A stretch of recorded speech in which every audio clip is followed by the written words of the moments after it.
Hello and welcome back to this collection video thing. Man, I can't even believe I haven't even made through the second shelf yet.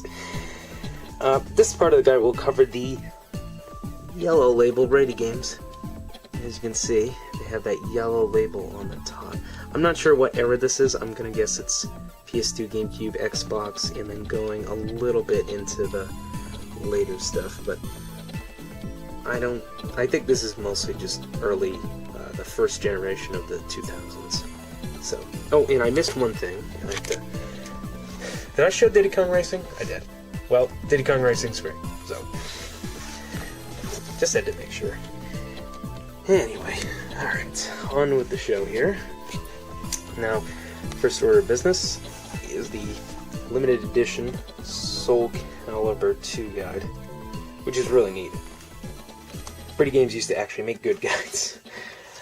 Now, what's cool about this one is that it comes with soundtrack, and it has nice artwork. I mean, it's the same as the default guide, but it's a pretty neat thing. I still use it. Alright, second is the Soul Calibur 3 guide, which also comes with a soundtrack and all that sort of thing. I'm not going to open it, because, you know, it would take a lot of work. Oh, what the heck. I know you want me to. You want me to open it. Alright, well, so you get to look at absolutely nothing while oh, there you go. See? Hey, it looks kind of similar to the other one, doesn't it? It's got nice artwork. Well, this one had a character creation thing, so that's why it looks that way.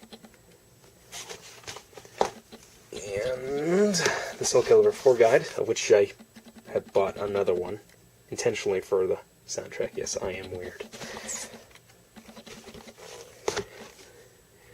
Which looks really similar to that. Of course, this guide isn't as good as the other two, but I can forgive it. Alright, now to the guides that do not require me to open them. Oh, goodness. This extra weight is not going to work out well, is it? Alright, we have Baten Kaitos, Eternal Wings, which is a card battling RPG. You know what? I have a hard time getting into those. What else we got here? We got Bloody Roar, Primal Fury. I had a good time with this. It's a dumb fighting game, but you know what? Dumb is my style.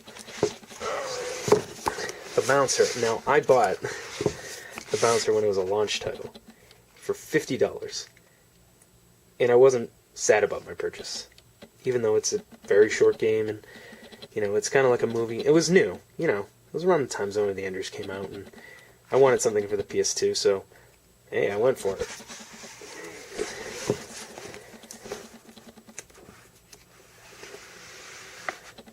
Capcom vs. SNK 2. Neat game. I really like Capcom fighting games, so that's why I have this. This one has gotten a lot of wear and tear, as you can see just from the little marks there. Click, click, click.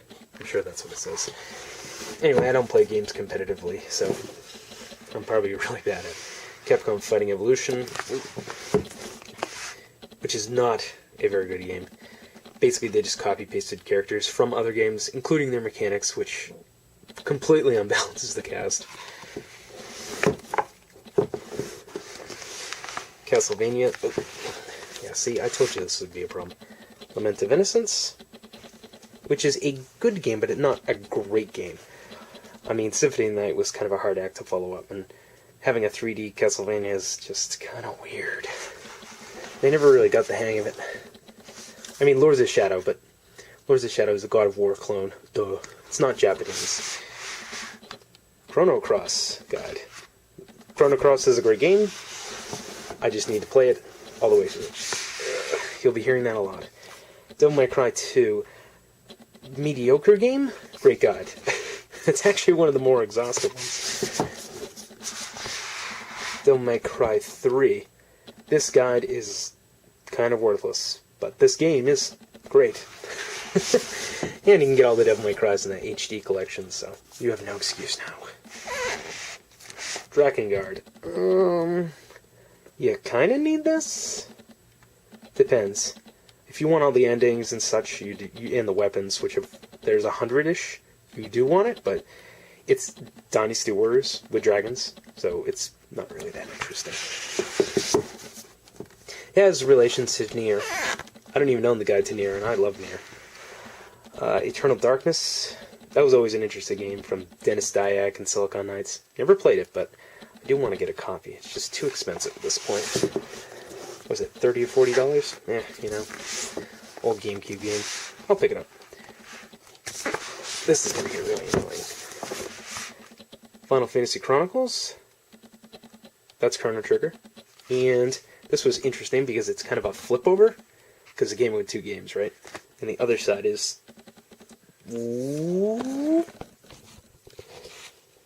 Final Fantasy IV.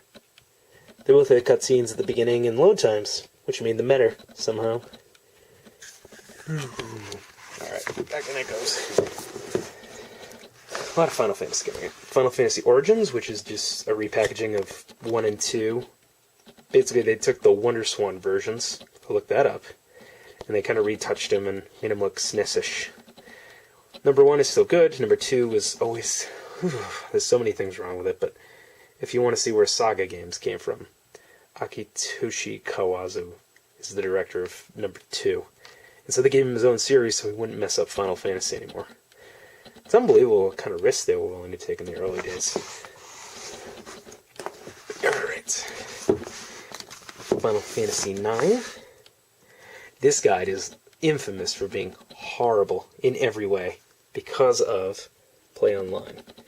And Play Online was kind of Squaresoft's predecessor to having an online service, which was used for Final Fantasy XI.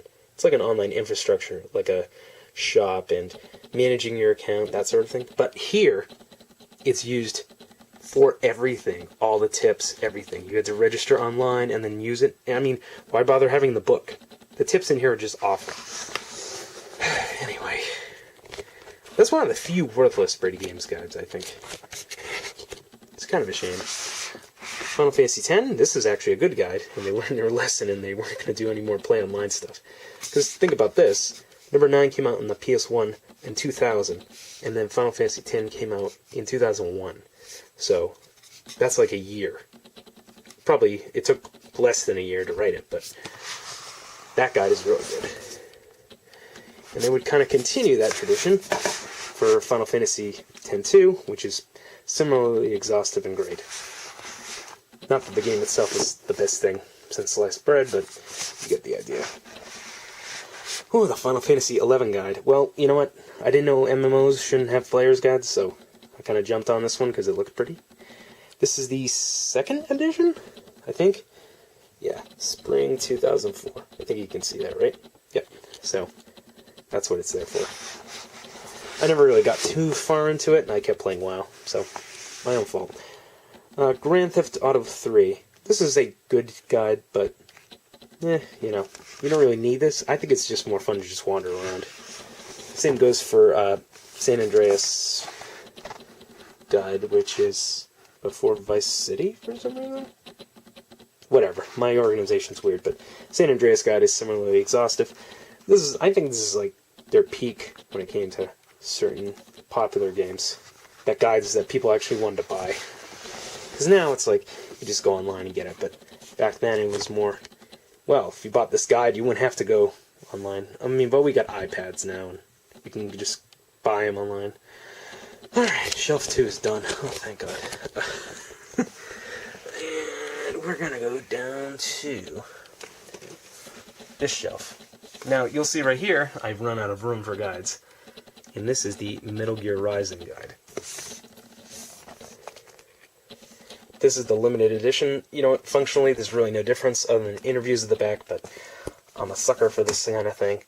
This guide's really good. This is by Piggyback, and I would recommend it, but it doesn't cover any DLC, so don't expect it to. Alright, back to the BradyGames. Alright, State Vice City's in here. I think I have cheat codes still in there from 2002 or whenever it came out.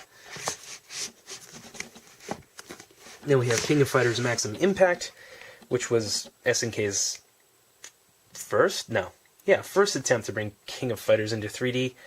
It's kind of weird. Not really a game you need a player's guide for, to be honest. Not like BradyGames writers or, fighting game experts or anything. Legend of Mana, it is a great game, but not a great Secret of Mana game. It doesn't have good multiplayer. It's really easy. You can just wail on the attack button. Reminds me a little bit of Kingdom Hearts. But I don't like Kingdom Hearts, but I like this. So, same composer and everything, too. Maybe I'm just weird. I'll have to explain that someday. Max Payne. Love Max Payne. Guide? Not so much. Not really needed. Same goes for the Max Payne 2 guide. But you know what? I bought it for really cheap, I'm pretty sure. So, these are just here for aesthetic value. I just like having it for completion. Alright, and here's the Mega Man shelf. Oh my god. Mega Man Battle Chip Challenge, which is kind of a spin-off of the Battle Network series. These games don't really need guides, but they kind of do if you want to get all the chips. That one played very strangely. I need to get back into that. Okay, so they didn't make guides for the first 2 Battle Networks, but they did make guides for the next 4? Yeah. And this is Battle Network 3 White. And then White and Blue. Then they have Battle Network 4 Red Sun and Blue Moon. I'm not even going to bother, because it's basically RPG players' guides, and you kind of know that oh, this is Network Transmission, which is the one that is kind of a fusion of the 2 series. So it's trying to be a classic Mega Man game, at the same time it's also trying to be a Battle Network game, and it doesn't work. I really do like Network Transmission, because it is challenging. I'm not sure if it's challenging because the collision detection is awful, or because it's just genuinely a challenging game, but because of the random factor, it actually reminds me a lot of a roguelike, because you get a random assortment of chips that you select in advance, which happens all the time in Battle Network, but in here it's a little different because it determines your range, because your default shot is just awful. Anyway, I'm going to talk too much about this. I'm going to put this away. This inspired me to write an article, probably. Alright. Mega Man Zero 2. Now, you know what? The guides for the Zero games are pretty important, because in this game, in the Zero games, basically the only way to make the game easier, usually, is through finding Cyber Elves, which are basically the equivalent of finding an E-Tank or armor power-up or whatever. But the problem is that they're just really hard to find. And the game punishes you for doing badly the first time in exploring. So what you really have to do is just go through the first stage really fast, go through all the stages really fast as you can and as efficiently as you can, taking the least amount of damage to get a high rank, and then go back and get the Cyber Elves. It's really counterintuitive and dumb, but, it's really challenging and fun. It reminds me of Ninja Gaiden. It's basically like if there was a Devil May Cry and it starred Mega Man, which I would hope they would do in 3D at some point, but they didn't. Mega Man 03, same thing. I think the last game in this series is much more forgiving. Oh, weird. I guess I don't have the guide for 4? Huh. Should be in there. Anyway, I think it was too expensive, that's why. Mega Man X7. Oh, bad. I love Mega Man X, but you know what? 7 is worse than X6, and X6 isn't even that great. Mega Man X8, which is somewhat of a return to form. It tries to mix them two together. It tries to get X7's weird 3D elements with X5. Yeah, it's kind of good. I'm not sure if I really love it. It may explain why there hasn't been another X game. It was supposed to end with X5 anyway, but Command Mission, the RPG, it's strange. Metal Gear Solid 2, Sons of Liberty. I remember buying this because I just liked the way the guide looked. You really don't want to spoil yourself when you play Metal Gear games. Mortal Kombat Deception. Remember my weird liking for these games? I thought Deception was awesome. But, I didn't really get it until 2005 or 6. The problem being is I ordered it on eBay during the presidential election. I remember this. This is very nerdy. And I ordered a copy, and it was like the special edition for $40. And I got it, and I was like, yay! And then it never came in the mail, so I got gypped. But you know what? I like Deception anyway. I bought it later for like $10. Onimusha 3, Demon Siege. Honestly, haven't played it. Own it multiple ways. PC version too, somehow. But I've got to play the other games first, which I do own. I just got to get to that. Pokemon Stadium. a BradyGames guide. I don't know what happened. I should have gotten the Nintendo one, but you know what? Pokemon Stadium is challenging if you go through all the cups and all that thing. They really try to, destroy you. Prince of Persia Sands of Time, it's kind of like, oh, I want to ruin the whole game for myself, and I'm not willing to do that. Brave Fencer, no, Samurai Legend Musashi, which is the sequel. It's an action RPG, and it's weirder than the first one with the art style, as you can see. Why do you need a bare midriff? I don't understand. Serious Sam Guide, also a guide you really don't need, but you know what? I had a lot of fun playing multiplayer co-op with this game. This is the Xbox version, that's why it's so strange looking. I played the Xbox version more than the PC version, so that should tell you. Shadow of Rome, that was Capcom's bloody beat-em-up experiment. I don't even have that game, I got it for free, so. Star Ocean Till the End of Time. I hear it's not that great, but you know what? This guide is really good, from what I can tell, so. This is a strange guide, which has Street Fighter Alpha 3, Super Ghouls and Ghosts, and Mega Man Zero in it. It was kind of the early days of GBA, so that's why they do that.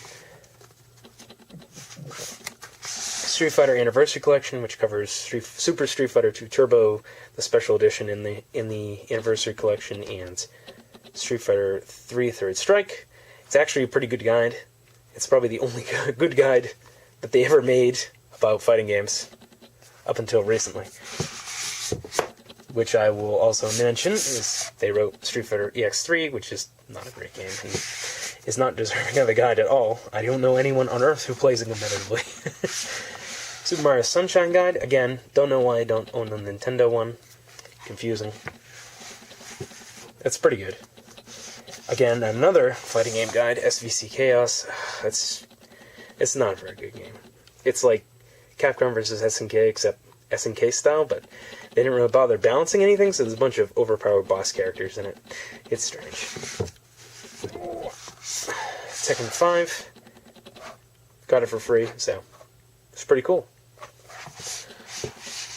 Not much more to say about that. Didn't play it enough. Tony Hawk Pro Skater 2. I don't know why 2 is my favorite, even though 3 is technically better. I just really like 2. I played a lot on the Dreamcast and the Xbox. So, color me strange. Unreal Championship 2. I got the guide for free, but I ended up playing it. This is a really fun game. It's too bad the servers are down. It's kind of a mix of melee and range combat, and lots of flipping and dodging and stuff. Like you would do in Unreal anyway, right? You can't dodge bullets in real life, but you can in an Unreal Tournament. Beautiful Joe, which actually is deserving of a guide. Thank you, Hideki Kamiya. I love your games.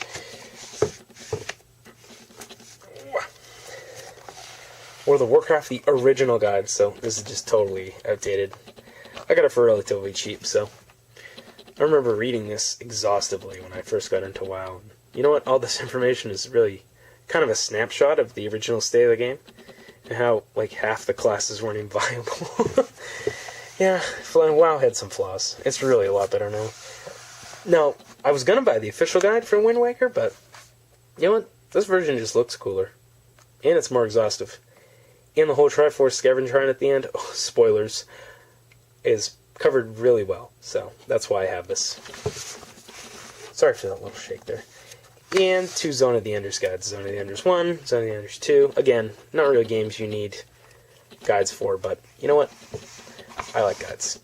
And I really like Zone of the Enders. Second Runner is excellent, too. First game, some people like it, some people don't. Well, that was it for the BradyGames section. Next time, we're going to cover the orange labels, which are really big. Awesome, anyway. We might finally get to the end of this thing. See ya. Thanks for watching.